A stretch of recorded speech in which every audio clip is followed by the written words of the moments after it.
Okay, this is Jaden Dewood, and this is my declamation speech. So we're in the year 2021, and people still feel like we have no human rights.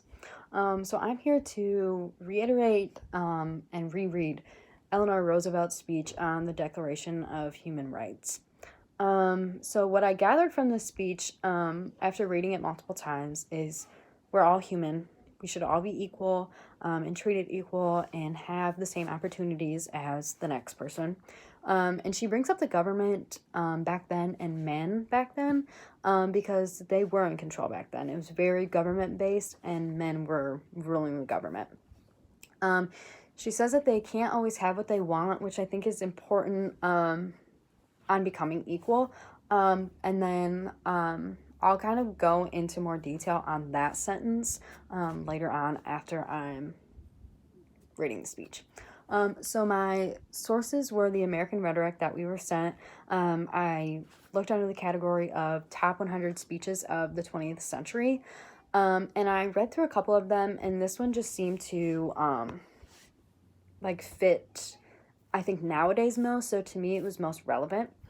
So I do think that it was the most relevant because for starters, it was a part of American history. But also we are in the year 2021 and people still feel like we have no human rights, which right now we're probably the most free I feel like we've ever been, to an extent.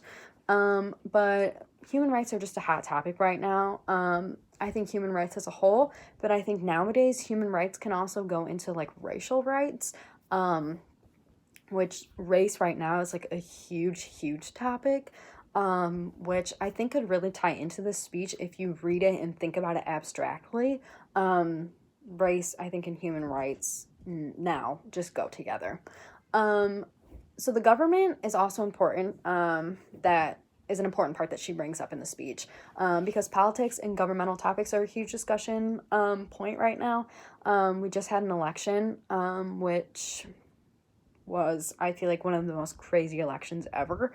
But we just ended that. So politics right now, and who's in charge of the government right now is, I feel like, talked about very often, daily. But I also think the transition from having a Republican president to a Democratic president goes hand in hand with politics and government. We are in a transition period, I feel like. I think once you transfer from, again, Republican to Democrat, I think that it does we do have an awkward transition period. So I think that's what's going on right now. So the main point of this speech is just to let us be equal. Men aren't superior to women, and women aren't superior to men. Like I said earlier, I think that men and women are very on the same level right now, but I think the main issue nowadays is, again, like I said, race. We hear that white people are superior to black people, or white people are superior to Mexicans.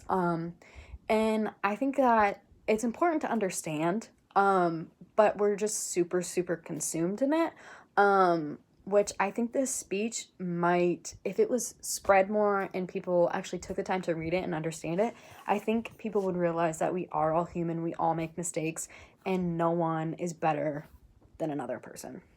Okay, so now I'm going to read the speech. The long and meticulous study and debate of which this Universal Declaration of Human Rights is the product means that it reflects the composite views of the many men and governments who have contributed to its formulation. So now I'm going to break that down, that sentence, or I guess paragraph.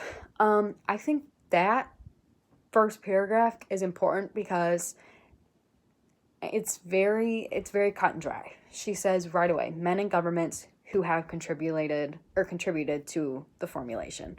That's what it was back then. Again, men were superior, the government was superior, and the men were ruling the government, and the government was ruling everyone else. So I think what she was trying to say in that paragraph was we need to focus on the people that are formulating our way of life and have them take a step back, essentially. Okay, next paragraph. Not every man nor every government can have what he wants in a document of this kind. There are, of course, particular provisions in the Declaration before us with which we are not fully satisfied. I have no doubt this is true of other delegations, and it would still be true if we continued our labors over many years. Okay, so what I took away from that paragraph, let me try to find it. Okay, we are not fully satisfied. So the end of the second sentence, we are not fully satisfied, that's how it ends. And I love that she said that because it's still relevant to today. No one is satisfied. No one is happy with what is thrown at them or anything. No one's ever going to be 100% satisfied, but I think there's just so much negativity spreading that really no one is satisfied. So I think out of that paragraph, that's the most important part to me and what stood out the most, because that I feel like is the most relevant to today's society. Okay, last paragraph. Taken as a whole, the delegation of the United States believes that this is a good document, even a great document, and we propose to give it our full support. So, they are talking about the Declaration of Human Rights, and again, people need to understand their basic human rights and understand, again, basic human rights of how they live day to day. I don't think very many people understand like the Declaration of Independence or the Bill of Rights, or the Declaration of Human Rights. I don't think very many people understand what makes them up, and people just want to make their own versions of it, and that's just not possible. You have to bring it down to the basics. So again, understanding the basics will, I think, help better our society as a whole. So yeah. So again, what I gathered from the speech is we are all human. We should all be equal. No one's superior to the next. I think it's important that she brought up the government and men, because they were in control back then. Nowadays, I don't think so much, but that's just me personally. I think nowadays it's more race-based, which I think that's our interpretation of it now. Instead of men, it's race. So yeah. So again, my source was The American Rhetoric, Top 100 Speeches of the 20th Century. Again, I've talked about how relevant it is throughout this entire speech, and I think it is important to understand where she got her ideas from and where and why, I guess, she decided to give this speech.